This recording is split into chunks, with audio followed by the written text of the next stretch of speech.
I like comic books, and I just want to take you through a quick trip of what I've read this week. This one was a surprise to me. Suicide Squad King Shark by Tim Seeley, who's the writer. Art by Scott Collins. John Calise did colors. Wes Abbott and World Design on the letters. Trevor Hairsine and Rain Barreto are the artists for the collection cover. Let's just start out. On the cover, what the first things that come to mind? What's the hook with King Shark? King Shark is a shark. I figured that was going to be the long and short of it for 12 issues. So I left it, but for whatever reason, it was just sticking with me, and I kept coming back to it and thinking about it until I finally decided to pick it up. Quick overview of the story, characters, and dialogue. Big time adults writing teenagers energy with this one. Like it says, the entire premise is kind of based on Mortal Kombat, but with furries. The dialogue is bad. The dialogue is bad. I will say that. It's a little bit tough to get through sometimes.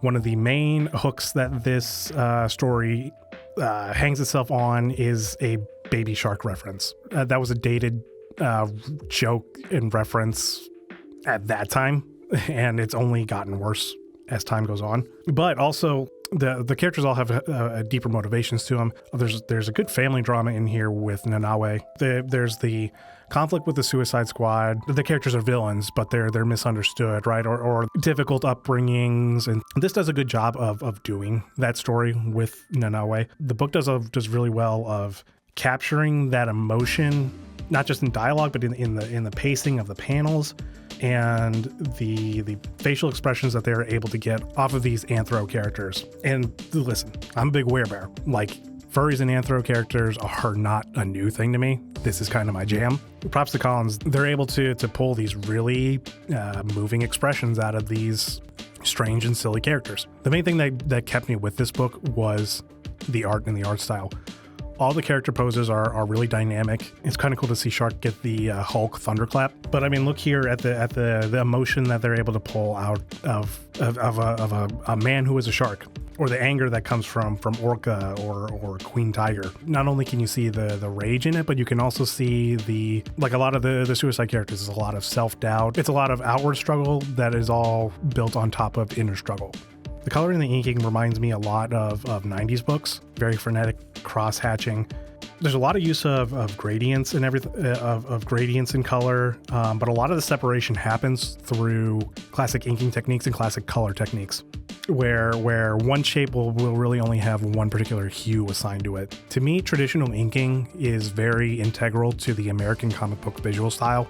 The bold lines, the dynamic lines, the deep dark black of ink juxtaposed to the vibrant colors is what comes to my mind when I think about American comic books and how they look. This book sticks to more traditional paneling, squares, rectangles, but it does so in a way that's really masterful for comic book storytelling. It knows when to break out into a giant splash page like this one with Orca and Shark. You get that sense of, you get that larger than life sense coming off a page like that, but then it goes right into Orca's backstory. You can feel how cramped she might feel as a giant whale person in this place, in this setting. There's a little room to breathe when they break out of this panel and she goes to talk to Facer, but then she goes right back into being confined. Things like that really impress me when they're able to really utilize the language of comic books to their full effect, their full emotional effect.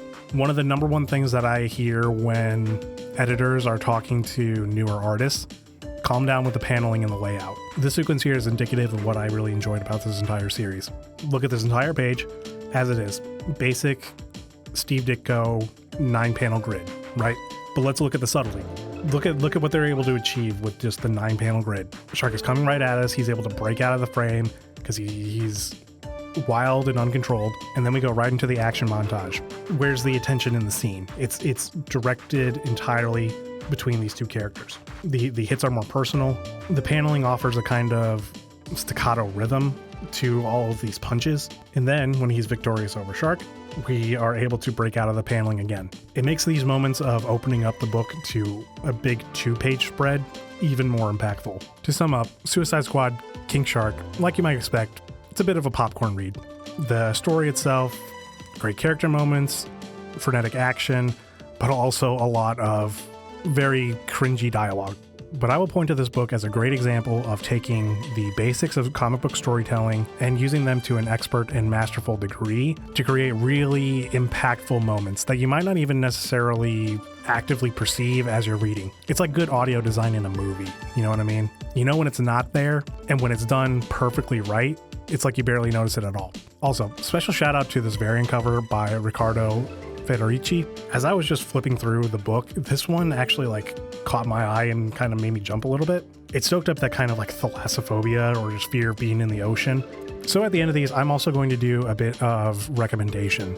First, comic book recommendations. There's a Black Manta run from the same time that I'm working on collecting all the issues for. People really seem to like the Harley Quinn and Ivy book from 2004 by Paul Dini. And there's another one, I used to have this one, the Deadshot miniseries from 1988 to 89 by John Ostrander, who I believe was also the author of the original Suicide Squad run.